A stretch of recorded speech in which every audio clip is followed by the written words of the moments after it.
आषाढी एकादशी निमित्त मी आणि माझ्या मैत्रिणीने ठरवलं की आपण आळंदीला दर्शनाला जाऊ. पण ती वेगळ्या ठिकाणी राहते आणि मी दुसरीकडे, म्हणून आम्हाला एका ठिकाणी येऊन भेटायचं होतं. पण तिची बस पुढे गेली आणि मला थोडा उशीर झाला. त्यातल्या त्यात 1 तास मला अजून थांबावं लागलं बसची वाट बघत. फायनली बस आली आणि तिथे गेल्यावर पण मला थोडंसं चालावं लागलं, कारण त्यांनी स्टॉप खूप लांब केलेला आहे.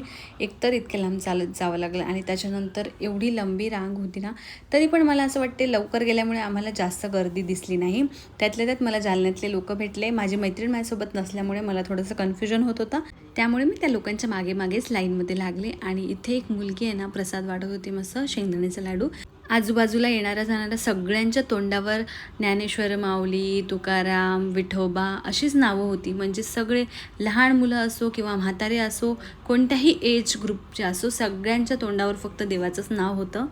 आणि मला हे सगळं शूट करून असं सांगायचं आहे की आपण आपली संस्कृती खरंच जपत आहोत.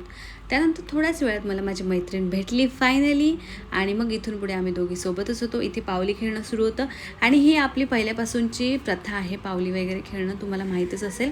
त्यानंतर थोडं साबुदाणा खिचडी खाऊन चहा घेऊन आम्ही तिथनं निघालो, कारण आम्ही सकाळपासून तसेच होतो.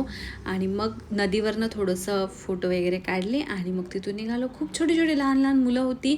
कोणी विठ्ठल बनलं, कोणी रुक्मिणी बनलं आणि त्यांना बघून आम्हाला खूपच आनंद झाला. आणि मग आम्ही रिटर्न यायला निघालो बसने. आणि माझं स्टॉप वेगळा आहे तर मी वेगळी आणि माझी मैत्रीण वेगळी केली. थोड्या वेळात घरी आल्यावर पाहिलं तर माझी मुलगी काहीच नाही, एकदम शांत बसलेली होती आणि तिला आश्चर्य पण नव्हतं झालं कसलंच. आणि तिच्यासाठी गाडी आणलेली होती, माझ्या मैत्रिणीने तिला गाडी गिफ्ट केली होती. तर ती बघून ती खूप खुश झाली. आणि हा दिवस मला कायम लक्षात राहील, कारण माझी खूप धावपळ झाली, मला खूप वेळा थांबावं लागलं. तुम्हाला जर माझे व्लॉग आवडत असतील तर प्लीज लाईक, शेअर, सबस्क्राईब करा आणि बेल आयकॉन प्रेस करायला विसरू नका.